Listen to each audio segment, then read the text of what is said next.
ọkọ tó choose party ẹ̀, ọkọ tó lọ lé pẹ̀lú mission tó lọ record ìyàwó ẹ̀ wá sí public tó jù síta tí ò kí ẹ bóyá disgrace àbí anything ló fẹ́ wá fi ìyàwó ẹ̀ ṣe. Ọkọ tó Eniola kówó sí lápò kó lọ fi ṣe shut up kó lọ fi ṣe shut up fún ìyálé tó block nígbà tó fẹ́ ra wọn tó dà sí ogo tó dà sí disgrace in less than 1 week woman yẹn ó gbẹ̀bí 1 kan ni. Ṣé ìyálé tó filẹ̀ sínú ilé tí kò sí ná, tí kò sí chair, tí kò sí bed, tí kò sí business. Ọjọ́ tí níbi tó lọ gbalé sí ọjọ́ tí customer bá wọlé tó bá wá ṣerun ló tó máa rón jẹjẹ tó kó tẹ̀lé obìnrin tẹ̀ lọ ń ṣe threesome. Ṣé ìyálé tó da ọmọ 3 àti 2 tó bí tẹ́lẹ̀ sí lọ́rùn tó tẹ̀lé obìnrin sá lọ lẹ́ni kó má continue business torí ọ̀fọ̀ ṣe àwọn kan. Nǹkan tẹ̀yìn èèyàn lè gbà lẹ máa fi ń lọ́yàn lórí social media yìí. Nǹkan tẹ̀yìn èèyàn lè gbà òun lẹ máa fi ń lọ èèyàn lẹ máa fi ń ṣe ọ̀rọ̀ sọ. Nítorí pé bóyá torí pé everybody ti ní side tó take. Àwa kan wà take side. Àwa kan wà reality side la take. Ẹ má bínú. Kíni spring allergy ó jẹ́ kójú mi wú bó dà pé tutù wálẹ̀. Àwa kan wà take side. Àwa kan wà reality ó tọrọ bẹ̀ la máa sọ. So tí woman yẹn bá continue business ẹ̀ ó continue nìyẹn. Tí woman yẹn bá choose láti throw shade, yes, why tí kò ṣe lè throw shade? Ṣé bàbá ọmọ ò mọ̀ pé bàbá ọmọ lòun kó tó máa fi ya ọmọ ẹ̀ ṣe yẹ, kó tó máa fi ṣẹ̀sín, kó tó máa fi ṣe yẹ̀yẹ́, kó tó da ọ̀rọ̀ ẹ̀ aráyé, kó tó máa jàjà àìlórí pípé nígbà tó ń tún àti ìyálé àti àwọn tó ń bàjà lórí social media tó ń bá ìyálé jà. Àbí ojú a lot of àwọn èèyàn fọ́ àtẹ̀yìn commenters sọnù. Ẹ̀yin group gbọkọgbọkọ dọ́kọdọ́kọ sí láyé nígbà tí lady yẹn sunkún bọ́ta tó ń bẹ àwọn blogger kọjọ kọ́ má sọ pọ̀kọ̀ òun mọ orí òun ló land sí 1 second Eniola náà jáde ó bẹ̀rẹ̀ sí ní fi ṣe ìyẹ́ tóun náà sunkún. Oríyàn bá ṣe ni o ẹ jẹ́ your classes yẹn. Oríyàn bá ṣe ni o tó bá jẹ́ pé àwọn ọmọ Èkó kan correct Lagos girl lọ́rọ̀ yìí ṣẹ̀ sí lọ́wọ́ táìmù yìí a ti fi pa kò tẹ́ ń ṣe depression lẹ́niọlá máa wọ̀ depressed die ni because ọ̀rọ̀ kì í ṣe tèèyàn kíyàn má dáadáa ẹ wá ní wọ́n gbàgbé pé ó bímọ fún okay làbúbù gbàgbé tẹ́lẹ̀ pé ìyálé ló bímọ fún ọwọ́ ìyálé lọ́wọ́ ọmọ tó bí wà ọwọ́ àwọn ọmọ ẹ̀ ò sí lọ́wọ́ Eniola òbò lásán ló wà lọ́wọ́ Eniola àti ìranu ratamara ayọ̀ tọ́jọ́ ń ṣe ló wà lẹ́nuọlá àbí gbogbo wa máa sùn a máa kórí síbì kan náà ni. Kò sẹ́nibọ̀dì tó ra data fẹ́ anybody o kò dẹ̀ sẹ́nibọ̀dì tó ra fóònù fẹ́ anybody tẹ́rù máa bá àwọn kan láti má sọ òótọ́ torí ẹni ìbàjẹ́ ṣe ń continue torí ẹni ìdọ̀tí àti rádaràdá ṣe ń continue lórí social media yìí. Ẹ̀yin lẹ máa wíru ní year yìí ẹ̀yin lẹ máa wíru ní next year. Ibo nìyàn fẹ́ fi àwọn àgbàlagbà yín sí? Ibo nìyàn fẹ́ fi kíní yín sí? Integrity yín ibo nìyàn fẹ́ place ẹ̀ sí? Because I don't understand. Ẹ wá sọ pé kò yẹ kó tajà ní gbogbo time yìí kò yẹ kó jáde ní gbogbo time. Bó jẹ́ mi máa wà ní life fún 24 hours máa fi yín ta gbogbo kókóró mi máa fi yín wo kódà ẹ̀ríyàn bá ṣe ni mo lè sọ kókóró mi ní threesome. Yes, social media lájọ wà torí first to do no dey pay second to do ló máa ń yàyàn ní wèrè. So tí kò bá wá rí second kóhun náà má kó crowd ẹ mọye crowd àti ẹ mọ̀ pé gbọkọgbọkọ ló pọ̀ jù ọwọ́ second wife ló pọ̀ jù lórí social tó wà bitter àti single mother tó ń wá bí tó máa rórí mọ́ mi mọ̀ bóyá sọ fún pé tí wọ́n bá marry ayé wọn ò ní better. Mi mọ̀ nǹkan tó ń ṣe wọ́n ọkùnrin nísìn Akeem máa jẹ lọ tó bá sọ fún yín pé is a men's world kò ń ṣe pé kẹ́ fi gagbága privilege tọ́lọ́run ti fún ọkùnrin látọ̀run wá kò sóbìrì kankan tó lè bá fi gagbága òun lè gungun wọn ṣe pọ̀ ju títí wa lọ Ọlọ́run ti rí pé tóun bá gbé agbára yìí fáwọn obìnrin a máa ṣílò àwa yìí nìkan la máa go through kíní kan pain menstrual pain ovulation pain hormonal imbalance labour pain breastfeeding pain postpartum kíní kan gbogbo ẹ̀ ó ka gbogbo ẹ̀ together tóun bá wá bóbìnrin ṣe strong tó yìí tó láfaradà tó yìí tóun bá wá gbé agbára ṣé wọn ò ní ṣílò ló ṣe rọra fọkùnrin ní egungun 9 yẹn kó máa fi ṣọkùnrin lórí obìnrin òun làkíìmù máa fi jẹ lọ Ohun ni Eniola ma fi find are for a long time tí kò bá fi orí pípé ṣe. Ohun ni Eniola ma fi find are for a long time tí ò bá forí pípé ṣe. So tó bá rò bí orí bí kan tó fẹ́ sá sí tí ó máa wá short anybody upload social media kò lè work o. Kò lè work. Àwa àkọ́kọ́ dákẹ́ ni pé obìnrin ẹgbẹ́ wa ni ẹ́. Tá bá wo nǹkan ara tẹ́ fi ìyá Iki má dáńgbà yẹn, ó yẹ ká fi ẹ́ dára ká máa lùlù lórí ẹ̀ ni. Bọ̀ ó dé bólúgbọ̀n ẹ̀ ni. Ìyó gbọ́dọ̀ fi èèyàn ṣe yẹ̀yẹ́ lọ tó ìwọ tó tiẹ̀ ti wà ńlẹ̀ńlẹ̀ tẹ́lẹ̀ kíyàn tún wá rún ẹ mọ́lẹ̀ ńlẹ̀. Kò sí nǹkan kan bó ṣe lè jẹ́ nínú situation tó bá wòwò dé, tó bá disgrace dé, ó yẹ ká máa wá bá ṣe máa fà é dìde ni. But ẹ bá rò bí àbí kan wà, tẹ́ máa tún fẹ́ fi orúkọ ìyá Iki má sí, àbí ẹ máa sọ pé fẹ́ shut wọn kọ up, àbí kẹ́ wá máa ṣe ọ̀nà èpèdè fún àwọn kan tó bá ń sọ̀rọ̀ ẹ, ọ̀rọ̀ ẹ ló ń trend o. Ọ̀rọ̀ ẹ ló wà ń tà. So anybody ló lè ga ẹnu sí. Yes, anybody. As long as and she blogs and lọ sórí TikTok, àwọn èèyàn fi ẹ́ ṣe topic. No, every day there's an update. And on what on kosita alone check updates imawa. Yes? As long as Madam Ewagbo renewed godmother tó ti lọ ṣe renewer. Ó sì ń ṣe updates because nǹkan tó rùn níta yìí sìn godmother renewed godmother ló fà. Kò bá wà lábẹ́lẹ̀ ni. Ó máa jáde wọ́rọ́wọ́. Wọ́n á panú ẹ̀ wọ́rọ́wọ́. Yes? Kò ní dàbí gbogbo àtijọ́ tó ti ṣe update báyìí tó ti sọ báyìí tó ti wá ṣe yẹ̀yẹ́ ẹ̀ báyìí. Ọlọ́run ti mọ̀ wọ́n lé ẹ lọ́wọ́. Ọlọ́kan tó wá ṣe damage control ọjọ́ kejì. Àtọjọ́ yẹn ló ti ń sọ̀rọ̀ èdè ni. Àtọjọ́ yẹn ló ti ń sọ̀rọ̀ èdè ni. So kò sẹ́nibọ̀dì tó lè gbọ́ ọ̀rọ̀ ẹ lẹ́nu anybody. And trendies ni. Trendies lọ̀rọ̀ ẹ. Trendies kò ń ṣe ọ̀rọ̀ TikTok. Kò ń ṣọ̀rọ̀ Facebook, kò ń ṣọ̀rọ̀ Twitter, no, kò ṣe kò ju àrò síbì kan. Trendies ni. So tó bá like are advice lèmi wá fún ẹ.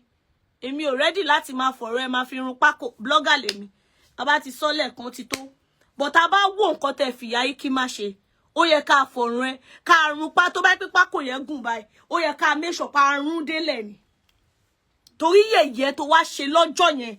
Tí ìyá Iki máa ń sunkún tí wọn náà jáde immediately tí wọn náà wá sunkún èké. Tẹ́ ń gun lábẹ́rẹ́, tẹ́ ń gun ní pin. Tí lady yẹn bá jáde wá sọ̀rọ̀ ẹ máa lanu. Ṣákìmù tó mú mábẹ́ wá jọkùnrin rẹ̀ náà bó jọkùnrin gidi. Iṣẹ́ wo ló wà lọ́wọ́ ẹ̀ tó fi mú mábẹ́? Tó bá ń ṣe òṣìrà tá máa ra yọ̀ yẹn. Tó bá ṣe pé òjóbìnrin ẹgbẹ́ wa ni. Tí yóò bá analyze rubbish tẹ́jọ ṣe nu yàrá yẹn kò tó mẹ́ta 10 kọ́bọ̀ náà. Ṣọ́kùnrin nìyẹn no complete now. But I fẹ́ lọ same route pẹ̀lú àwọn èèyàn tó kọ̀ like kó máa ṣépè, kó máa búyàn, kó máa ṣe. Ó ti dé bólúgbọ̀n ẹ̀ ni o. Ọlọ́run àárẹ̀ lọ́kàn. Ọlọ́run á tètè gbé ẹ dìde. Ọlọ́run á tètè fi gbàgbé sí lọ́kàn ẹ kó bá lè move on, kó continue life ẹ. Kó dẹ̀ jáwọ́ nídìí ìbàjẹ́. Kó jáwọ́ nídìí pé kẹ́ máa stylishly bà tèèyàn jẹ́. Kẹ́ máa pobìnrin ẹgbẹ́ yín lẹ́kún, kẹ́ máa fi tútù yín ṣe. Kẹ́ máa jáde sórí social media pé ṣé òun ló lọ toast ẹ ni, ṣèbá kí mi ló wá toast ẹ, kí ló ń pè lọ́kọlọ́kọ, kò sí nǹkan tó ń pè lọ ọkọlọ́kọ wà, okólókó ni òsì okólókó ló gbé lọ yẹn.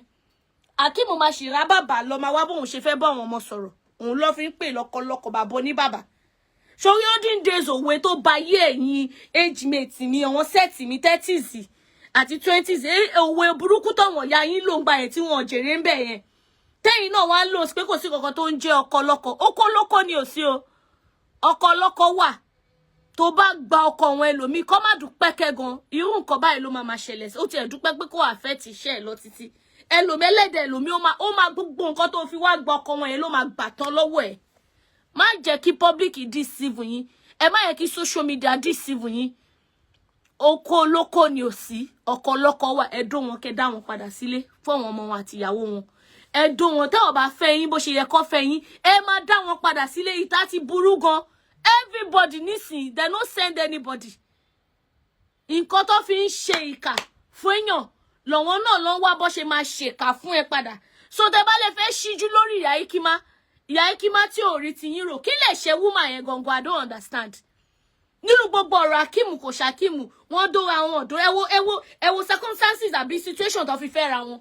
tó yẹ pé wọ́n ká wọn níbi threesome kan lọ́ fi de ọkọ àti ìyàwó ra wọn ni ṣé wọ́n ní intention la ṣe bọ́ ń yọra wọn dó ni tó pay as you go kọ́lá Akeem ni ṣé Akeem lọ befriend Eniola torí pé ó fẹ́ befriend Eniola ṣebí pay as you go ni ṣebí torí pé ó lọ kára wọn allegedly mi sínú family ò ní family ṣebọ́n tó pọ́ kára wọn lọ́ fi di ọkọ àti ìyàwó ara wọn kò lè bá yín lára mu ẹ̀yin gbọ́kọ́gbọ́kọ́ pálí ṣúgà tẹ máa gbà nìyẹn tí ò ní sẹ́nìtì nínú ẹ̀ pálí ṣúgà tẹ máa gbà nìyẹn òun ló kù níta useless men ló máa ń gbére kalẹ̀ láti jẹ́ kóbìnrin kan gbóhùn lọ tó máa lọ toast obìnrin tó máa tẹ̀lé wọn lọ foolishly tó máa gbàgbé ìyàwó àtọmọ ọ̀la ìṣẹ́ lẹ́yìn òní padà sú èbèbè so Yaikima ni kó wá máa clean shit Akeem níta gone are the days tó bá ṣe bàbá ọmọ ẹ bẹ́ẹ̀ orí eré ọmọ ẹ ló fi ń ṣe irọ́ ni brainwashing ni òwe Yorùbá burúkú ni kò sí ọ̀kan tó ń jẹ́ bẹ́ẹ̀ kò sí ọ̀kan tó ń jẹ́ bẹ́ẹ̀ kò sí ọ̀kan tó kọ training tó ń fọ́mọ ẹ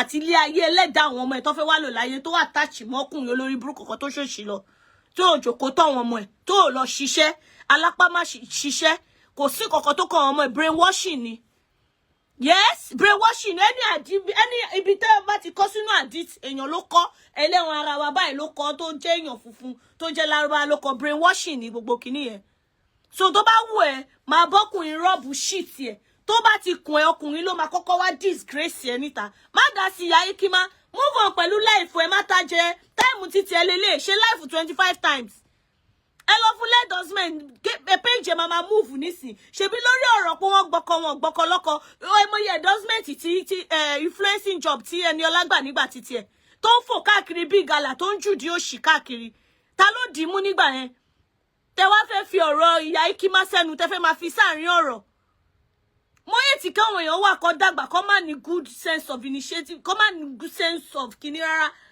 kí ló kan tí Yaikima nínú èso kó shrink ààrẹ gbogbo ọjà tó nílẹ̀ kó má tà mọ́ kó má bá wandering dick kó má bá dárò gone are the days oríire àwọn ọmọ ẹ̀ kò attach mọ́ làbúbù no oríire àwọn ọmọ ẹ̀ ó wà attach mọ́ kọ́ọ̀dì ẹ̀ kíní placenta tó gé yẹn òun gangan lóríire àwọn ọmọ ẹ̀ ló attach mọ́ ọkùnrin tó bá fẹ́ kó oríire ọmọ ẹ̀ attach mọ́ àjòkó jẹ́ ajẹ́kọ̀jọ́ tọ́mọ tó bá ṣe ń pe mọ́mì wá máa pe dádì wọn ò ní nígbà àmọ́jọ́ tí dádì máa wálé irú ọkùnrin bẹ́ẹ̀ oríire àwọn ọmọ ẹ̀ wà attached mọ́ irú orí ọkùnrin bẹ́ẹ̀ thank you ọkọ abẹ irú ọkùnrin bẹ́ẹ̀ oríire ọmọ ẹ̀ attached brainwashing ní kíní yẹn sit and train your children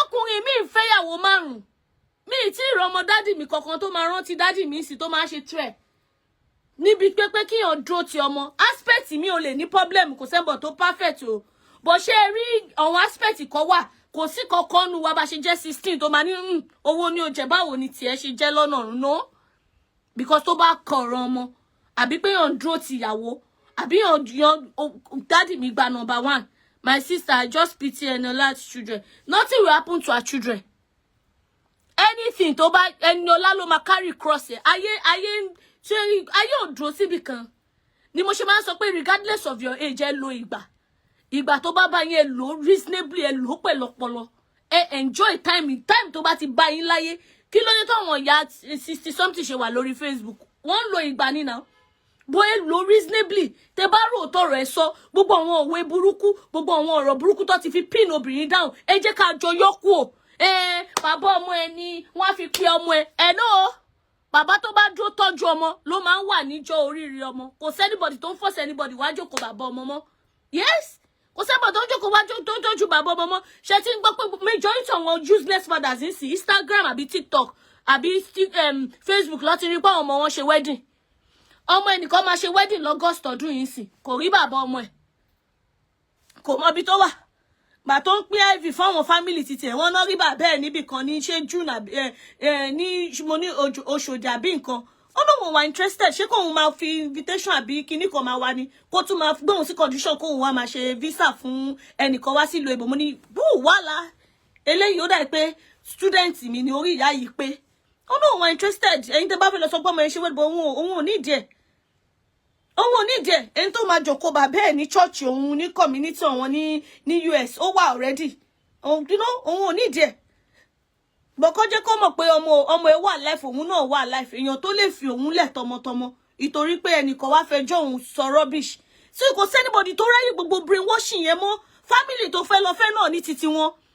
Everybody ló ní titi wọn nínú family wọn. So kẹ́ máa parọ́ fúnra yín ẹ. Ọmọ máa fojú kinní kan wọ̀ wọ́n. Ọmọ lóyìnbó ti ẹ̀ ráyè. Ẹni tó bá rí bí father figure ló máa pè ní bàbá. Àfọmọ tó bá jẹ́ ọmọ tó jẹ́ pé ọmọ burúkú ọmọ aláìmoore nìkan ló máa wo bàbá tó draw as father figure fún, tó ṣe bàbá fún, tó feed ẹ̀, tó clothe ẹ̀, tó shelter, tó dúró tì lọ́jọ́ tó sick, ọjọ́ tí màmí ò lè tètè lọ mú ní school. Ló máa wo orú bàbá yẹn lójú pé you cannot sit as my father. Torí brainwashing burúkú tẹ fọ́wọ́n kan tó fi jẹ́ kọ́wọ́n kan má bá yín tọ́jú ọmọ lẹ́ni nìyẹn. Tẹ fi bí sún àwọn ọkùnrin kan tó like ọmọ tó máa dúró tì yín nígbà tó wọn kan dà yín lẹ̀ tó máa dọjọ́ oríire tó yẹ kí ẹni tó ṣe wàhálà oríire ọmọ yẹn kó èrè ẹ máa lọ máa wá bàbá kan tó ṣorí burúkú lọ kó sáyè yẹn mọ́ kò sẹ́bọ̀ tó ṣe nọ́sẹ̀nsì yẹn mọ́. Ẹ máa wá ọmọ kéékèèké sí single mother ṣe pọ̀ ọmọ pọ̀ wọ́n ṣe nípọ̀ because wọ́n ti rí nǹkan tó ṣe fáwọn uncles wọ́n ti rí nǹkan tó ṣe fún àwọn bàbá titi wọn tó lọ fẹ́ single mother ó tó time graduation tó time ọjọ́ wedding wọ́n lọ wá bàbá tó sún ọ lọ fún 20 something years. Torí ẹ̀ náà ṣe fẹ́ single mother everybody ń wá ẹni tí ò tí bímọ rí. Ẹ máa rí ọmọ 35 a máa lọ fẹ́ ọmọ 37 tí ò bímọ rí ó pì ẹ̀ bẹ́ẹ̀ nítorí nǹkan tó ti gbọ́ àwọn story burúkú tó ti gbọ́ òun ló ṣe ń ṣe bẹ́ẹ̀ yẹn. And foolish ọkùnrin ló máa wo ìyàwó àtọmọ ló máa lọ choose ọlọ́mọ méjì over ìyàwó àtọmọ ẹ̀ regardless. And majority yín gan lórí social media yìí mọ story Akim yẹn mọ ohun life tóun àti ìyá Ikimọjọ live and àwọn kan dẹ̀ gbọ́ torí pé wọ́n ti take side lọ́kàn wọn torí pé àwọn náà fẹ́ ọyàn ọkọ lọ́kọ lálẹ́ àti sọ fún yín ẹ̀yàn ọkọ lọ́kọ lálẹ́ pẹ̀lú orí pípé a lè yọ nǹkan tó ń jálè kúrò nílé ayé yìí àlè ó exist ni ó dẹ̀ máa wà ń bẹ́ẹ̀ títí láíláí kò sí nǹkan anybody lè ṣe sí bọ́ èèyàn wọn lálẹ́ pẹ̀lú orí pípé ẹran tí pé ẹ̀jẹ̀ wọn lẹ fílẹ̀ sílé ṣé ẹ máa dúró tì wọ́n dọjọ́ alẹ́ ṣọ́wọn ọmọ yín máa ṣe ọmọ fún wọn ṣọ́wọn ọmọ yín máa ṣe tó bá sáfẹ́rẹ́ ṣe máa dúró ṣe máa stand the test of time lè stand the test of it. So ẹ̀yin ọkùnrin náà tẹ́ ẹ̀ tó rí mi tẹ̀lé advice yín èmi ń gbàdúrà kó rí gbogbo yín má pè ní. Yes, èmi ń gbàdúrà torí bí ilé ayé ṣe ń lọ sí tí social media ń la àwọn obìnrin lójú kò sẹ́nibọ̀dì tó ràn yín mọ́. Ẹ ń ké lórí TikTok lọ́jọ́ wò pé Dídò ti gbáyé kan ọ̀tí ẹ̀ kí ń pè yín pé ọkọ mi báwo ni mọ́. Dídò máa gbáyé kan náà because ẹlòmíì feel like the only thing tó wù ní láti fi offer ìyàwó ẹ̀ nìyẹn. O ní wò ìyàwó ẹ̀ pé ó ti gbẹ́ tí mo ti gbé jáde. O ní wò ìyàwó ẹ̀ kó ra gift fún. O ní wò ìyàwó ẹ̀ kó lọ book hotel bẹ́ẹ̀ ṣe book hotel fún àwọn àlè yín kẹ́ ẹ lọ́jọ́ lọ ṣe weekend kóhun náà ti ẹ̀ jẹ pẹpẹ sùn kó feel young again. No. But instead, ẹ máa choose àwọn sisi alágbo àtọ̀wọn ọ̀rẹ́ ẹ máa lọ ṣe threesome ẹ máa fìyàwó lẹ̀ sílé pò ti di kọ̀ǹdẹ̀. You think they don't know? They know. So the moment they have an opportunity to go and live with their children tó bá bímọ wọn ò ní wálé fún 3 years ẹ máa gbẹ́jọ́ orí burúkú yín ẹ máa gbé wá fún mẹ́wàá láka ìyá máa hó. And you think it will not continue? It will continue. Me, I'm not doing omogo for anybody. I've told my children pátápátá èmi ò wẹ̀ fún yín ní baby mi mo bó ṣe ń wo hold the baby. If I learn because of you people, I'm only doing for 1 week. I'm coming back to my husband. Oh, Mama Reni, money, yes. You better pray. And I'm praying every day. Kí ìyá ọkọ yín kó jẹ́ ọ̀rẹ́ yín. Kí àwọn àbúrò ọkọ yín àbọ̀wọ̀n ẹ̀gbọ́n yín kó jẹ́ ọ̀rẹ́. Torí èmi ò ní jókòó síbi kan fún 3 months o. Tí màmá wọn ti pé wálé kan ọkọ mi kan wà níbì kan. Èmi ò tẹ̀ lè dára mi gbé. Màá bẹ́yàn kan gbọ́n mi. Màá bẹ́yàn kan máa fúgbà fábọ́. Màá bẹ́yàn kan máa mi lè ṣe. Ẹ ọ̀rá jókòó ara yín jẹ́ kẹ́ tètè mo máa ń sọ fún wọn because home is sweet home for me. Home is sweet home for me. Mi ò ní bẹ́ anybody ṣe. But tí home ò bá jẹ́ sweet home for me. I'm telling you that is an escape route fún mi. Láti tiẹ̀ má rí mi sí ẹ̀ láti má tiẹ̀ I don't want to even possibly I will choose not to come back. Àwọn ìwọ pọ̀ l'Amẹ́ríkà wọn ya arúgbó yẹn parí wọn. Texas lọ pọ̀ jù sí. Ẹ mọ̀ pé òtútù ò pọ̀ ńbẹ̀ yẹn. Tẹ́ bá lọ church wọn ẹgbẹ́ kan báyìí ní gbogbo àwọn grandma yẹn wà. Ẹ lè rí grandpa kan láàrin wọn. Ṣé máa blame wọn ni? Ìmí ọkọ ẹ̀ ti kú nígbà tó fi wà pẹ̀lú ọmọ. Kò mọ̀gbà tó sí ọkọ orí phone báyìí lọ ti ń fi hàn. They don't care. because you experience tó ní pẹ̀lú àwọn ọkùnrin yẹn is nothing to write home about. So the little mistake ìbáyìí tó bá rí tọkọ ọmọ wọn ṣe, wọ́n máa ń tètè intervene torí wọ́n fẹ́ kí nǹkan tó ṣẹlẹ̀ sọ́wọn kó ṣẹlẹ̀ sọ́mọ wọn náà. Á wá dàbí pé ìyá ẹ̀ ló ń kọ ìyá ẹ̀ tìgbà tí ìyá ẹ̀ ti dé kò ti gbọ́ because ìyá nǹkan tí ìyá fojú wì kò fẹ́ kó ọmọ ẹ̀ náà rí. Ẹ rí pé ibi tí ilé ayé yẹn yí sí plenty gan. Ibi tí ilé ayé yẹn yí sí. Happy new month my brother. Ó pọ̀ gan. So ẹ̀yin ọkùnrin ni mo advice. Ayé ibi tóbìnrin ti múṣẹ́ 4 mẹ́ta mẹ́fà pọ̀. Òru ọjọ́ wo ni mo rí alẹ́ lo ìyá Ikima àtọmọ ẹ̀ ló ń dín chips, ló ń dín plantain chips, ló ń dín chinchin, ló ń ṣe gbogbo ẹ̀. Òun náà ló máa padà wá sọ pé òun ṣe òun ta skincare. Òun náà ló máa padà wá. Bí woman yẹn ṣe quiet tó social media ti síta. Ṣádà sí gbogbo àwọn tó ń tutor, tó ń mentor ìyá Ikima, they did a very great job. They did a very great because ability láti wà calm. Pẹ̀lú nǹkan tí engineer Olagbo àti Eniola fojú woman yẹn rí in the last 2-3 months. Nígbà tí gbogbo kíní yẹn ṣẹlẹ̀, ẹni tí ò bá ní ọkàn, ó lè ní BP. Woman yẹn depressed now. Don't go off social media for like a week. Àwọn tó gbé padà wá ló máa mọ wàhálà tó ṣe. So tó bá wá ṣe bí pé wọn ò rí pé nǹkan kan ṣẹlẹ̀, tó rọra tajà ẹ̀. Tó bá sọ so ẹ máa náà wọn ló ń bá wí. Ẹ lè ní pé fùrọ̀ tó jáde, bóyá iṣó jáde ńbẹ̀ ló ṣe ní so. Kò sí nǹkan tó fẹ́ sọ nísì tó fẹ́ tẹ̀yìn lọ́rùn. So kó close the page ẹ̀ nítorí so gbogbo ọjà tó wá wà nílẹ̀ ta ni kó rà. Àbí bó ló ti ń tajà títí ẹ̀. Ṣé bẹ́ẹ̀ fẹ́ lè kúrò lórí social media ni? Ṣé bẹ́ẹ̀ fẹ́ ní kó kúrò fọ́wọn tó ń rèèní lọ́wọ́ ni? Ṣé yẹ kó máa post onírádàrádà kó jáde ńgbà yẹn? Ṣé yẹ kó tí bá rí àwọn àgbàlagbà tó ń sọ̀rọ̀ bí chicken, èmi máa ń kọjá lára wọn ni torí èmi ò ń ṣe fracas, èmi ò ń ṣe oníjà, mo ń ṣe oníwàhálà. Kí n sọ̀rọ̀ báyìí kí n dẹ̀ get out ni. Mi ń porúkọ èèyàn, mi ò sí London anybody, mi ò ṣe ọmọ anybody lórí social media. Ọmọ Ọlọ́run lèmi. Ẹ fẹ́ lè kúrò lórí social media kẹ́yìn nìkan máa ṣọlá. Ṣé bẹ́ẹ̀ ti block ẹ̀? Kí wá ní nǹkan tó ń ṣe lórí page ẹ̀ ṣe nìyí lára? Mo wà very sure pé òun go rí nǹkan tó ń ṣẹlẹ̀ apart from tó bá rí ní blogs. So báwo ni nǹkan tó ọjà tó wá ń tà sí ṣe wá nìyí lára? Tó bá wù ẹ̀yin obìnrin kẹ́ má wise up. Tó bá wù yín kẹ́ má wise up. Kẹ́ fẹ́ rí marry, especially single mother. Má ṣe show kan lọ́la. I pray màá rántí torí TikTok mo ti fẹ́ ṣe. Màá pray kí n rántí kí n tan live Facebook náà. Tó bá wù ẹ̀yin single mother, kẹ́ jẹ́ kúrò àwọn engineer làbúbù yìí kọ́ máa lò yín fi àwọn tí wọ́n anything láti fi offer lẹ́yìn kíní abẹ́ wọn. Tó bá wù yín no. Close the door. Close it. No, I don't want to listen. I don't want to listen. Your daddy is there. Tó bá ti ṣe bàbá ẹ̀ ló mama. Close the door. I'm not interested. Ẹ má bínú. Mo ti ẹ̀ ti gbàgbé pé kíní ẹ̀ wà níbí. Mi bá ti fi lé lọ. Ẹ má bínú jàre. Kò sí nǹkan tó fẹ́. Last born mi ni. Irú engineer làbúbù yìí kó distract yín. Tó bá ti lọ, ẹ jẹ́ kó lọ wọ́rọ́wọ́. Ẹ má panic. Ẹ ti gbọ́, ẹ béèrè fún orí Ọlọ́run. Ẹ béèrè fún àánú Ọlọ́run. Ó yé yín. Tó bá dẹ̀ jẹ́ pé yín náà lẹ lọ mú làbúbù yìí. Ẹ jọ kóra yín kẹ́ kó ṣìlọ kẹ́ lọ wọ́rọ́wọ́. Kẹ́ má ní ìyàwó lé lára. Kẹ́ má ní ìyálé lára. Ẹ má sọ ìyálé dà láàbò ara. Ẹ ní bá tọ́jú ọ ṣé di òṣì. Àbóṣì tó ń ṣe káàkiri hòtẹ́ẹ̀lì yìí ló máa fi bá ìyá Ikima tọ́jú ọmọ ẹ̀. Torí àfẹ́ sọ̀rọ̀ yín sí. Ẹ fẹ́ jẹ́ kó dàgbé pé everybody stupid. Mo kàn fẹ́ kẹ́ understand ẹ̀yin species Eniola. Anybody ò lè shut anybody up. Anybody ò lè sọ pé nǹkan báyìí ni kẹ́nìkan sọ ń pa. As long as ó wà ní public space. But ìtorí conscience.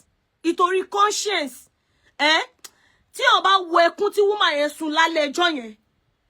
Ó yẹ kí àwa blogger ká jáde pa súpé lórí Eniola ni. But torí conscience. Ó yẹ ká rọra máa wò ká sọ níwọ̀nba. Àwa dẹ̀ kọ́ la ṣe. Àwa kọ́ la wá gbá revenge. Renewed God model ló wá gbá revenge. Tínú ẹ̀ ń dúpọ̀ Ọlọ́run ló mú lóhun lọ́wọ́ kóhun wá fi ṣẹ̀sín. Òun dẹ̀ fi ṣẹ̀sín. Ó dẹ̀ fi ṣẹ̀sín yẹn dọ́ba. So I hope people will learn. I hope all of us we are learning. Ẹni tó mọ̀ ni, òun ló ń ṣe ni. Na person wey chop your epo, wey chop your ata, òun ló easily láti pa ẹ́ jù. People don't forgive. A lot of people tó ń bẹ rẹ́rìn tó níkùn sínú sí ẹ ọ̀pọ̀. A lot of people tí mò ń bá rẹ́rìn tí mò ń wọlá kíní kan mọ́ wọlá tí mo dẹ̀ ń bínú sí wọn wọ́n wà gbogbo wa la wà guilty but ability láti má bà tèèyàn jẹ́ torí conscience làwa kan ní tá máa fi ń gbójú kò tá máa fi ń lámojú kò Madam Eniola kò lámojú kò. She waited for that day. She grabbed the opportunity without thinking twice. And nǹkan tó jẹ́ kí kíní escalate báyìí nìyẹn. Kò sí anybody tó ṣe Eniola lórí sórí kò sẹ́bọ̀ tó ń dúró de downfall ẹ̀. Why tó ṣe máa ríyàn tó ń dúró ẹ̀ tó máa dúró de downfall ẹ̀. So easy kíyàn wà ní irun stage tó wà yẹn. Kẹ́nìkan wá jókòó síbi kan wá sọ pé kó jábọ́. Why? Bá ṣe ń bóun dùnnú anytime tíyàn bá rí. Làwa náà ń bá ìyá Eki máa dùnnú pé kò dúró sójú kan. Yes, tó bá mọ story woman yẹn àti ibi tó ti ń bọ̀ àbí ibi tí ó wà tẹ́lẹ̀, wàá máa bá dúpẹ́ pé lóhun ò jẹ́ kó dúró stagnant ibi kò wà níbi tí Hakeem fi sí tó rò bí ó wà ńbẹ̀. Ọlọ́run ò fún Hakeem láyé ayé yẹn jẹ, òun àti Eniola pọ̀ máa fún lówó oúnjẹ níbi tó bá jókòó sí. Bó ti ṣe yẹ kó rí àánú yẹn gbà gan, wọ́n block ẹni náà wọn ò jẹ́ kó rí àánú yẹn gbà dáadáa. You don't shut people up. You don't shut people up. Ẹ jẹ́ kó react tó bá ní láti react tó bá jẹ́wọ́ náà wá react. Ní situation tí Hakeem wà yẹn, ṣó wùwà kí gẹ́ yẹn tọ́ka sí pé bàbá ọmọ mi ni má ṣe rádaràda. Ṣó wùwà yẹn lẹ̀. Bàbá àwọn ọmọ mi ni ẹ bá mi fílẹ̀. Ẹni tó ní ọkọ náà mọ́kọ ẹ̀. Ó ti sọ tẹ́lẹ̀, ó ti sọ́lẹ̀ níjọ́ tó wà tí máa eléyìí máa ń rẹ́kọ̀dì. Eléyìí máa ń ṣe báyìí. Eléyìí máa ń ṣe ìyẹn, ó máa ń ṣe ti bí ó máa ń ṣe tọ̀hún.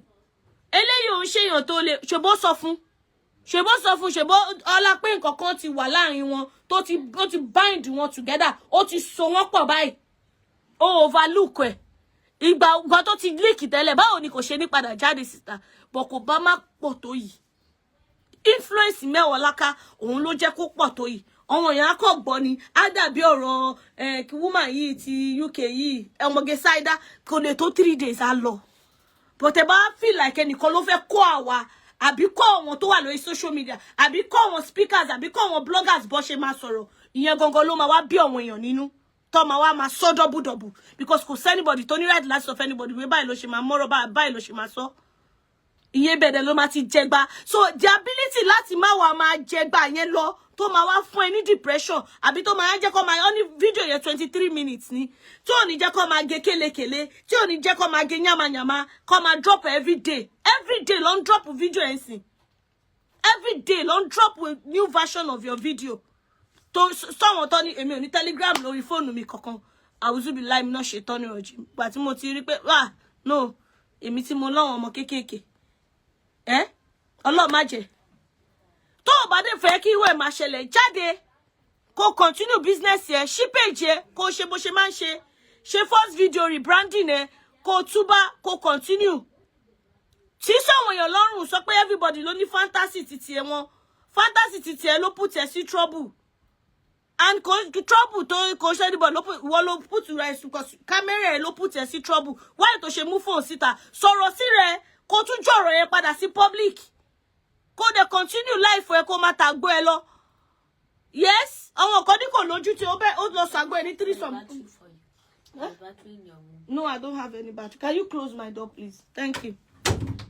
So, but tó bá lọ jókòó síbi kan tó rò bí ọmọ nìkan every day ni renewed godmother ń ṣe update ẹ gangan tí bá fẹ́ ṣe real blogging fún ẹ every day mo lè update renewed godmother ó lè fún mi ní 3-hour show. Ó lè fún mi ní 3-hour show tí mi ò ní momi tí mi ò ní jẹun tí mo dẹ̀ máa rọ́rọ̀ sọ. But Ọlápọ̀ obìnrin ẹgbẹ́ wa ni ẹ́. Ó ṣẹ̀ṣẹ̀ owó lẹ́ni ni. Anybody mọ̀ bí tó máa ṣẹ̀ sí lọ́la. Ó ní gbogbo dákẹ́ta wò. But kẹ́nìkan wa máa kọ́ wa. Ipe báyìí la ṣe máa sọ̀rọ̀. Ibi tá máa yọ̀rọ̀ sí. Abẹ́fẹ́ rí sí ìyá Ikima. A máa rí sí ẹ o. Yes, a máa rí sí ẹ. Bóyá ká wá tún gbogbo analysis yẹn ṣe. Láti bẹ̀rẹ̀ tẹ́ ti ṣòṣì. Tẹ́ ti lọ ṣe wedding. Táwọn family ẹ̀ tẹ́jọ block ìyá Ikima. Tó ti kú òǹlé. Tó ti lọ record. Bóyá ká tútù bẹ̀rẹ̀. Torí mi ò tí rọ́kùnrin as useless as Hakeem yẹn rí. O lọ record ìyàwó ẹ̀, o gbé síta, òun sọ fáyé pé o lọ bá sùn. O lọ ṣe kinní kan. How dirty and stupid can your labubu be? So tẹ́ ẹ bá fẹ́, ẹ ra yọ ìyá Ikima kúrò lẹ́nu yín. Ẹ má jẹ́ kí woman ẹ lose focus. ẹ jẹ́ kó rọra máa tajà bó ṣe ń ta yẹn torí gbà tó dé gbà tẹ́ fínà mọ́ tẹ́ rò bí ẹ lè shut it up tẹ́ rò bí ẹ lè lé wọlé tẹ́ rò bí ẹ lè sọ́dẹ̀ ní àná ẹ rò bí ẹ lè sọ́dẹ̀ tẹ́ máa fún lówó oúnjẹ tí ò bá rí yín kò ní jẹun ẹ pé lọ́lẹ̀ kò mọṣẹ́ ṣe ó ti prove fún wa póun mọṣẹ́ ṣe péjì mi wà lára àwọn tó post account number yes péjì mi wà lára àwọn tó make sure pé ó ń share sí story ó ń share sí group ó ń share everywhere pé kó bá lè mọ̀ pé ó exist so tó bá rí 1.2k like tó bá rí 1.8 like lẹ́ni ó deserve it. Dear God when ẹyẹyàn mo ń bọ̀ message prayer group kan wọlé ni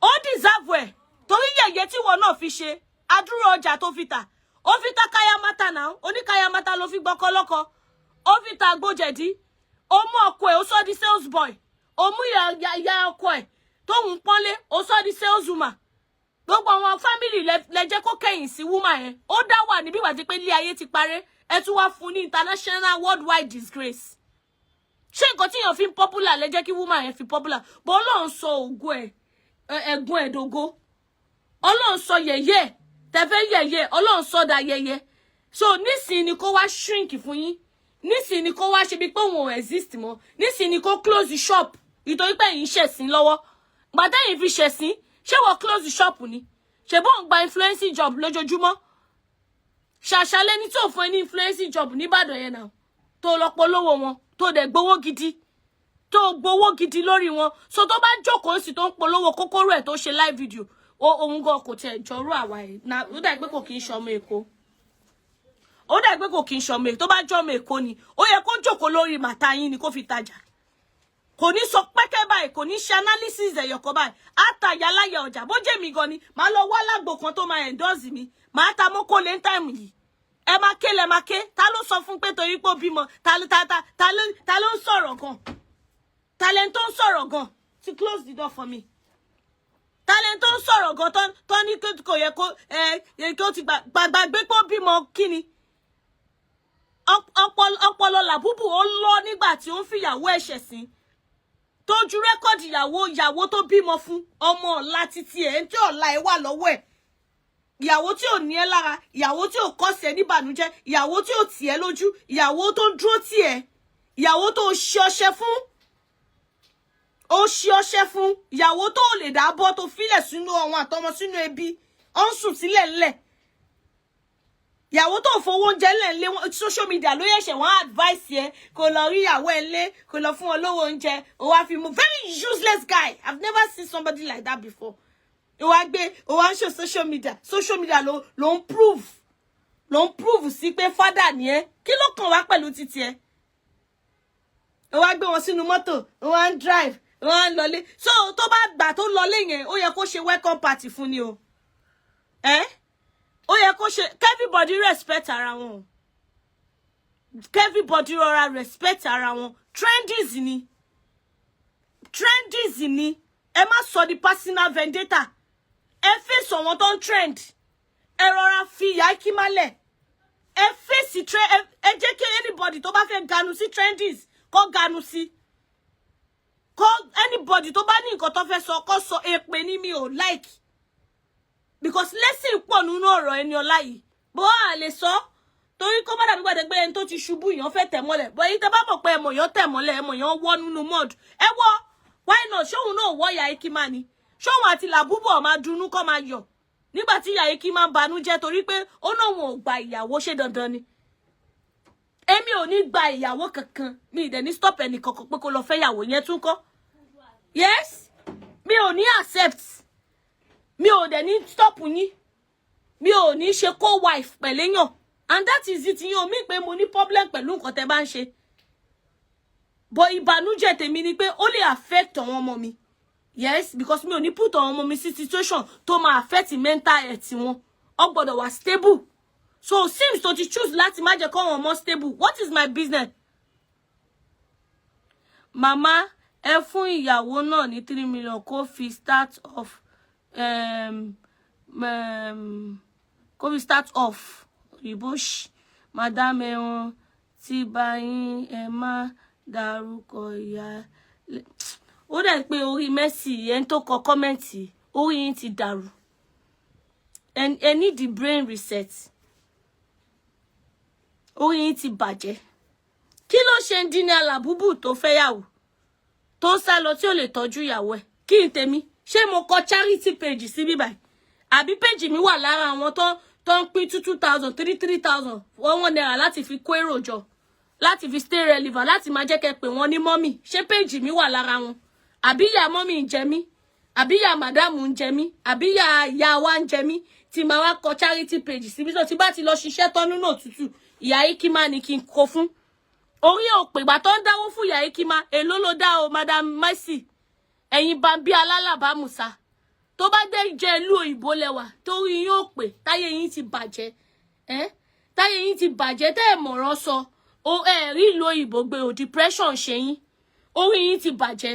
Wáyé tí máa ṣe lọ fún yẹ, ṣé gbogbo ọ̀rọ̀ tá sọ́ọ̀sì báwo ló ṣe jọmọ́ kọ́ lọ fún ìyá Ikima ní 3 million. Ìyá Ikima gan, ó máa ra ìwọ tó kọ kọ́mẹ́ǹtì yẹn. Jẹ́ ń tẹ block yẹn náà, so wà lọ gbé fake account wọlé, so wà lè gbọ́rọ̀ dáadáa.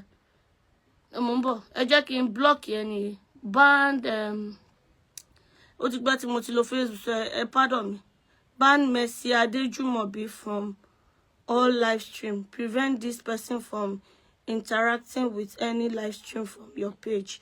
Ban this user from your page. Okay, then ban it from my page. Confirm. Àti ban it. Ẹ jẹ́ ká tún ban it from all live stream náà. Kó má dà pé yàn keep wèrè síbí.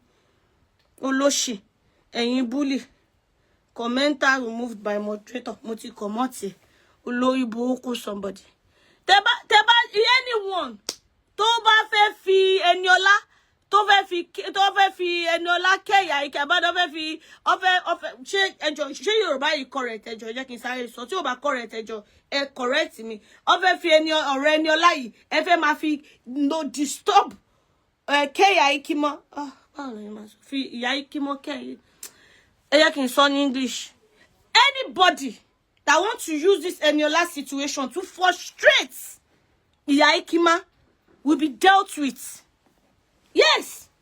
Tá bá rí ẹni kọ̀kọ̀, Ọlọ́run á fìyà ẹ̀ jẹ. Nítorí pé ìgbà tí ìyá Ikima tó jáde tó gbé Eniola yín jáde, ó fi ṣe yẹ̀yẹ́ ni. Ìwọ tó gba ọkọ lọ́nà ẹ̀bùrú. Ó gba ọkọ fò látorí sílé, ó wá gba ọkọ lọ́kọ. Yes, ó gba ọkọ lọ́kọ ni. Ó gba ọkọ lọ́kọ ni. Gbàgbé pọ́kọ ló wá bá ẹ. But the way they ṣe máa ń wọ̀ wọn kọ yìí stupidly, kọ́ máa fẹ́ yín nífẹ̀ẹ́ ìdọ̀tí. Ní dignity ẹ̀yin tó bá fẹ́ the way tó ṣe fẹ́ Eniola. Ó dẹ̀ pé fẹ́ ká switch ẹ̀ ká wá bẹ́ẹ̀ sí wá máa fún Eniola. Mo fẹ́ pòrí babaláku baba èèyàn kan tó máa sọ fún pé báyìí ni ká ṣe sọ àbí báyìí ni ká má ṣe sọ. Báyìí ni ká ṣe sọ ẹni tó ra fóònù fún mi o, ẹni tó ra data fún mi o, ẹni tó ra chair tí mo jókòó sí nílé ọkọ mi tó máa sọ fún pé báyìí ni ká ṣe sọ àbí báyìí ni ká má ṣe sọ.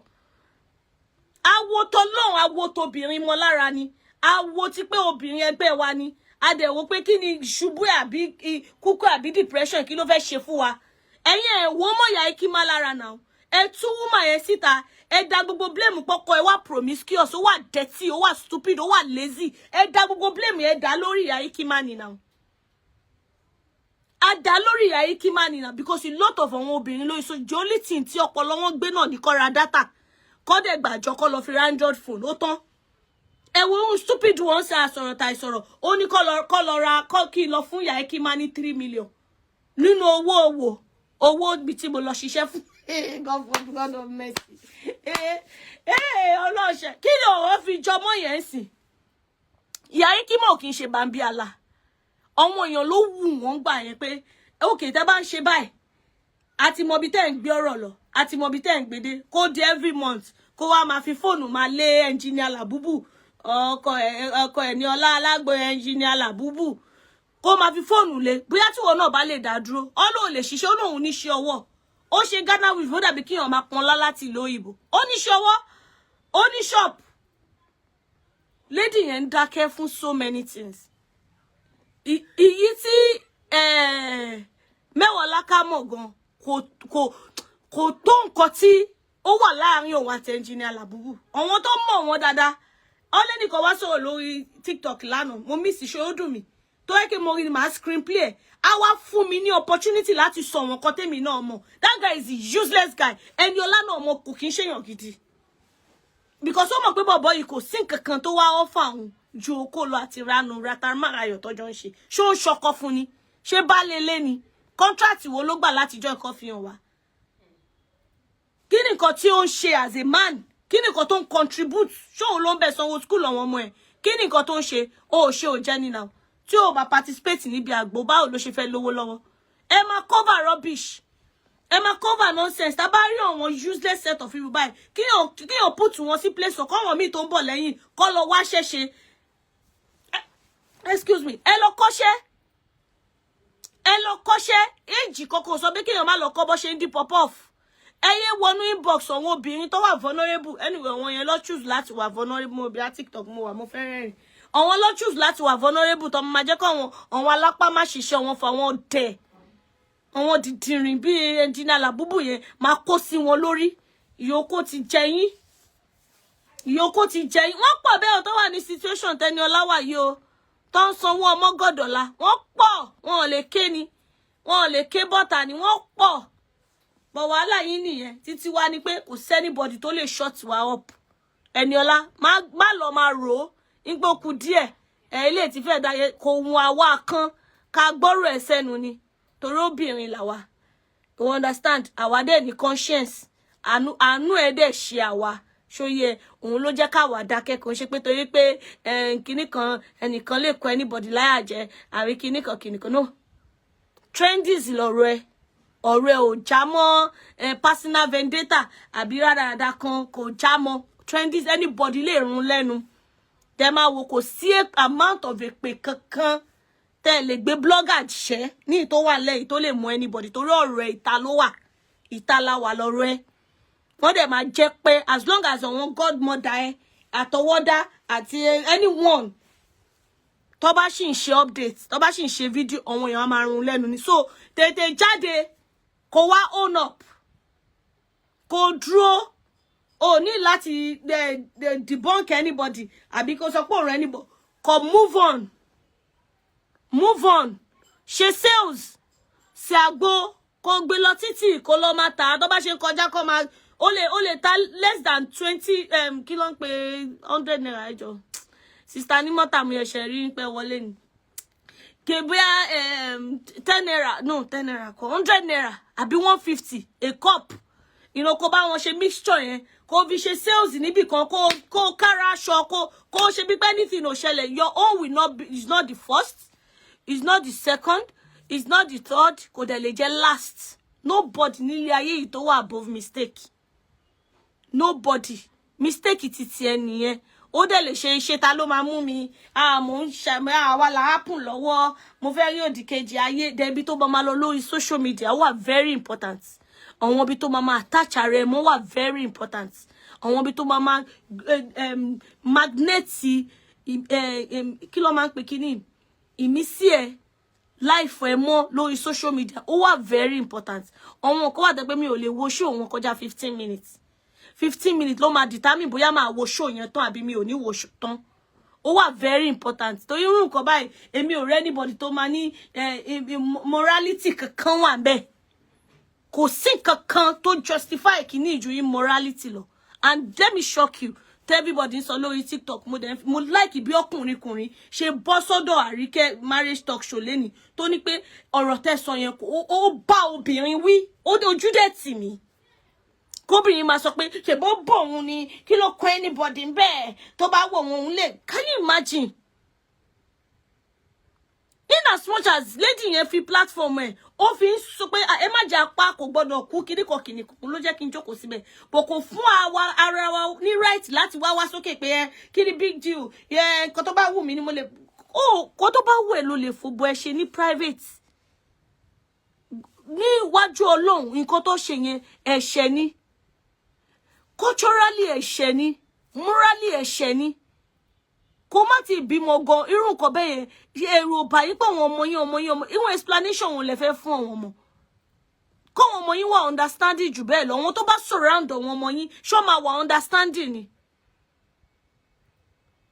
mọ̀ pé nǹkan tó burú ni bó ṣe mistake yẹn lè ṣèyàn why not Ọlọ́run ló ń pín Ọlọ́run ló àṣìṣe burúkú tó máa wá sọ̀yàn odò ní tìjú ayérayé òun ni kọ́ Ọlọ́run má pín mọ́yàn bó ṣe kó wá kú kó wá jábọ́ ni no bó ṣe wá tó sáwo obìnrin lẹ́nu tó bá sọ pé nǹkan tó bá wù mí ni wàá fòbò ẹ ṣe ṣó easy fẹ́ni tó sọ yẹn tó náà fẹ́ wá fi wá fẹ́ fi ṣe kíni yóò rírí ṣó easy fún wọn láti mú kámẹ́rà kó wá ọkùnrin dẹ̀ bọ́ so inú mi dùn ó bọ́ sókè sáà níwọ̀n ọ̀rọ̀ wo ni ẹ má sọ̀rọ̀ bẹ́ẹ̀ yẹn ni kò rí defend because ẹ kò máa bọ́ sórí social ẹ kò máa sọ gbáò a máa condemn ẹ kó dá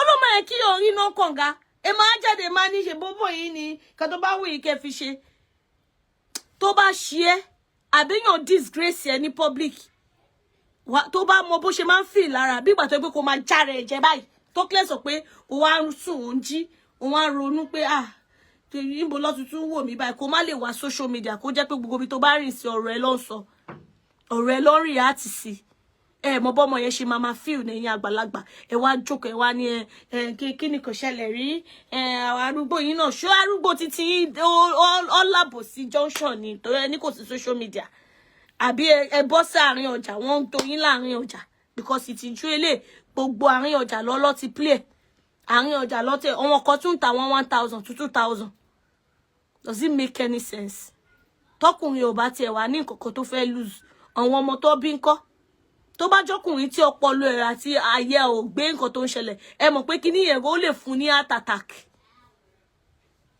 tó bá jẹ́ ọkùnrin tó ní tìjú but anybody tó bá lè ṣerú nǹkan bẹ́ẹ̀ tó dẹ̀ feel comfortable pé ẹnìkan gbé kámẹ́rà dání ẹ mọ̀ pé dọ̀là wọn kan ò lè tọ́nà bára wọn sùn àwọn kan ò dẹ̀ lè ṣe kọ́ má tàn dọ́bù iná kọ́ máa wora wọn lójú báyìí àwọn kan dẹ̀ sì ní tìjú débi pé wọn ò lè kọ́ pé wọ́n wá paná yẹn omi pé wọn ò ní gbéra wọn débẹ̀ bọ̀ ìtìjú tó wà lára wọn kò lè jẹ́ kó tọ́nà bára wọn sùn ẹlòmíì ò fẹ́ gbóhùn ẹ̀ tó bá ń bá sùn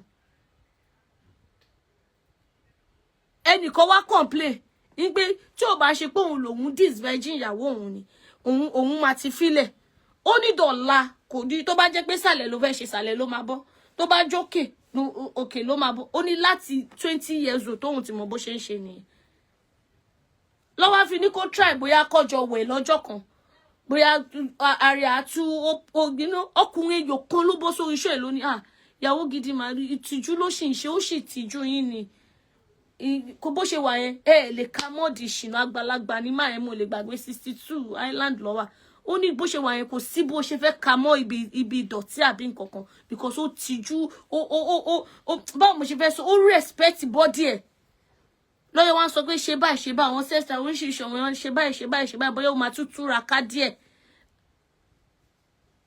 oníkálùkù ọ̀tọ̀ọ̀tọ̀ ni báwo ló ṣe máa gé àwa kan ò lè fẹ́ gbọ́ sétí pọ́kọ wa nà nẹ́yàn ó máa dàgbàdà pé wọ́n la jáàsì kọ̀lì ní ti ẹlòmíì ìdẹ̀kẹ̀rẹ́ ló gbé obìnrin mi wà kọ́ máa jọ ṣe but why on camera ẹnì kan ẹlòmíì ń ṣe jù yẹn lọ nínú wardrobe wọn inú wardrobe tẹ bá fẹ́ máa wá close àbí àwáwí àbí àtàmọ́ láti sọ lórí ọ̀rọ̀ yẹn sọ̀rọ̀ tó make sense ẹ sọ̀rọ̀ tó máa bá àwọn ọmọ tó ń bọ̀ lẹ́yìn tó ń ṣe worst ẹ bá wọn wí ẹ jẹ́ kó mọ̀ pé whatever tó bá ń ṣe lórí bed àbí ní sí I don't have I will check when I finish I will check everywhere just close I cannot leave what I'm doing because you need a batch okay that's okay ẹ jẹ́ kó mọ̀ ṣé ẹ̀yin ìyá tètè bímọ tẹ́ wà 48 40 something ṣé ẹ wà lórí Telegram ṣàṣẹ rí nǹkan táwọn ọmọ yín ṣe lórí Telegram ṣé ẹ rí ṣé ẹ lọ síbẹ̀ àwọn tó wà ń bẹ̀ lọ máa sọ fún yín o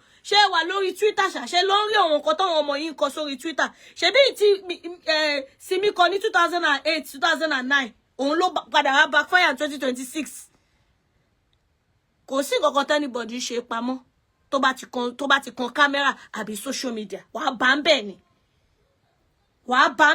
kò dẹ̀ dín nǹkan tó fẹ́ justificatoire fún ìdọ̀tí kò sí justificatoire fún ìdọ̀tí àbí mi ìrírú eléèrí kéèyàn máa fẹ́ defend nǹkan tó jẹ́ pé ẹ má jẹ́ kó ṣẹlẹ̀ mọ́ o ẹ̀yin tó kù tẹni lórí fóònù God bless that lady lórí TikTok lẹ́ni Àríkẹ́ talk show married talk show nínú gbogbo àwọn tó ti ń sọ̀rọ̀ pé òkè ẹ jẹ́ ká jẹ́ kí kinní ìtàn lẹ̀ ó sọ síbi ó sọ sọ̀hún ó dẹ̀ dúró lórí pé a lè pa kókú but still ó sì try láti sọ tọ̀rọ̀ kò sí dọ̀tí tó nǹkan tó ìyàwó ilé ẹ má bínú ní láti ṣáàjì fún yín ìyàwó ilé Okole.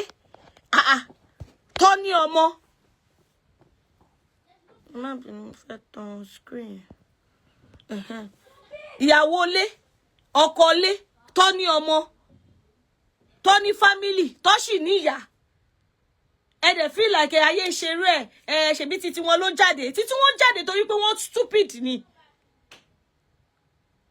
It is forever. I was talking to somebody just now. And I was saying, nǹkan tí mi ò fi ṣe one or two things. Pẹ̀lú Google mi tí mo dé pé mo fẹ́.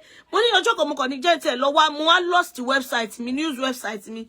Mo wá fẹ́ lọ search ẹ̀ bóyá kò ṣe kò yẹ pé wọ́n forúkọ mi post pond àwọn tó máa hack website lọ́dún yẹn bóyá 2 years ago. Mo wá fẹ́ lọ wá bóyá kò ṣe kò yẹ pé wọ́n ti ń fi website mi lọ post pond torí tó bá ti hijack website wa bẹ́ẹ̀ tó ò bá tètè mọ̀. Báyẹn mo wá bẹ̀rẹ̀ ṣe 9 to 5 oṣù yìí. Mo wá tètè mọ̀. Ẹni tó máa ń bá mi post láti Nàìjíríà òun kò tiẹ̀ bàbá yẹn wá need help ṣé ẹ má ṣe dáadáa o ó wá need help mi lọ́dún yìí mo wá rán létí gbogbo ìkà tó ṣe sí website mi tó dẹ̀ mọye tí mo ná síbẹ̀ mo like website news ju gbogbo blogging and post lọ ó dùn gan ó wà addictive ó sweet ó dẹ̀ máa ń keep èèyàn busy ó máa ń dẹ̀ ó lè bá mi need gossip ó lè bá mi need wọ́n wí pé wọ́n sọ pé ìlọ́ta tó mo busy kí tó post sí website gba because I'm target bóyá kó post bóyá 10 15 kó tó post sí orí page ẹ kó tó tún wá ṣe lifestyle kí tó tún tọ́jú àwọn ọmọ ṣe gbogbo so 24 hours mi máa wà occupied already so mo wá ní kí lọ search o Flakky shuki kiri kan lórí Google gbogbo Facebook mi gbogbo Instagram mi gbogbo ẹ̀ ló gbé jáde mo ní imagine pé mo dé Facebook ebi views ń pa mí ebi owó ń pa mí ebi popularity ń pa mí àwọn ọ̀nà trend ń pa mí mo ti lọ há sábẹ́ ibì kan tó bóyá mo ti lọ ń bẹ́ nìkan jà àbí mo ti lọ ń ṣe baby girl lábẹ́ ẹnìkan so gbogbo ẹnu mi báyìí mo dẹ̀ bẹ́ẹ̀ ṣe rí mi ẹnu mi dẹ̀ mú bí olóyìnbó last born mi kò like wàhálà ni tó bá tọ́ mi ń tọ́yàn tó bá wájà mi wá jẹ́yàn bọ̀ pé kan wà lẹ́nu mi tí kò lè sí ọ̀rọ̀ but age ó dì pẹ̀lú mi then lesson tí mo learn lórí discipline sorry because anybody me dey out anybody discipline Facebook ló discipline mi torí mo make sure pé mo caution ara mi gbà mí trendies àmà ló máa fẹ́ dá sí bá ti pé bóyá àwọn nìkan ti fi ń bára wọn jà ó kọ́ mi so many láti lè kó pé kò ń ṣe everything tó bá ti dé bíbáyìí ló gbọ́dọ̀ jáde ní bíbáyìí gbogbo videos mi èmi àtàwọn ọmọ mi ojú mi gbogbo ẹ̀ ni mo rí mo ní mo gbé o ọlọ́mà ló ọmọlọ́mọ tó fẹ́ mi tó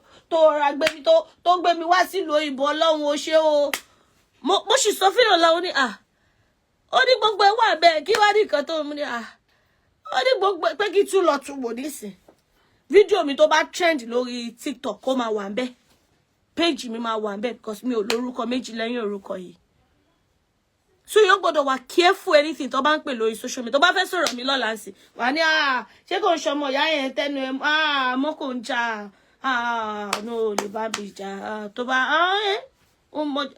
everybody ló mọ̀ mi pé Sunday Igboho lórúkọ mi mọ̀jà mọ̀sá má ti di owó mo ti sá lọ mo ń kọjá àyè mi torí mo mọ̀ pé ibi báyìí kọ́ ló máa end sí ibi báyìí kọ́ ló máa end sí tó bá dẹ̀ gbọ́rọ̀ mi in the nearest future wàá fẹ́ túgbọ́ wàá fẹ́ ìyá yìí dá ọmọ àti darúgbó ń sí o ṣé wọ́n sì máa ń sọ̀rọ̀ báyìí o ní sọ pé mo búyàn mo bà tèèyàn jẹ́ mo gang up mo bú àgbàlagbà mo ṣe kinní kan mo ṣe kinní kan irun mẹ́wàá la kàn sí customer wa ni understand ó níbi tá a ti jọ ń bàbọ̀ customer mi Yomi Fábíyìsí customer mi ni ó níbi tá a ti jọ ń bàbọ̀ torí pé celebrity ni wọ́n under trendies ló wà any other person kágbàlagbà méjì wá máa búra wọn kí eléyìí ló sọ dáadáa eléyìí ò sọ dáadáa ìwọ gangan ló wá wèrè sí rẹ lẹ́sẹ̀ tó bá wá tú díẹ̀ débi tó ti bí àti hospital tó ti bí àti food tó kọ́kọ́ mu ìwọ ló wá wèrè fún rẹ ní ìdẹ̀ wá wèrè fúnra mi bó ṣe rọrọ Eniola yìí kò sí anybody tó lè gbà lẹ́nu anybody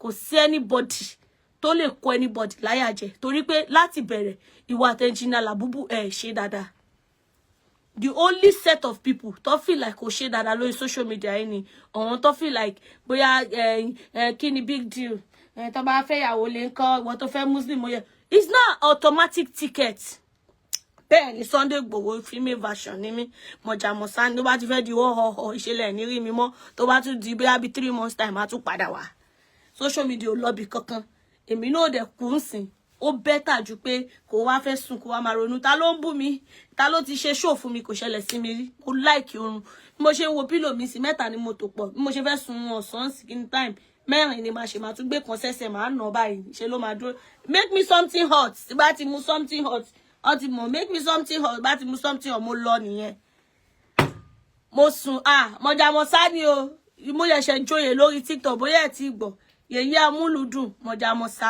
Flakky shukilicious yes mo ṣẹ̀ṣẹ̀ fúnra mi joyè ni ó ti tó kémi náà joyè mo ti joyè mo dẹ̀ ṣe máa wọ fìlà ẹ̀ mú yẹn tó bá mi mú wá láti nà máa wọ̀ tó máa kọ́ báyìí tó máa ga ni ó máa ń fi rẹ̀ lọ́kàn balẹ̀ lórí social media kó ba lè lò pẹ́ it's for everybody but bó bá ṣe foundation nǹkan tó bá fi bẹ̀rẹ̀ òun ni wàá fi parí foundation anything mo lè ṣe ń sìn mo lè dọ̀là skin yí sí lifestyle ó lè dọ̀là mi tó kọ́ tó bá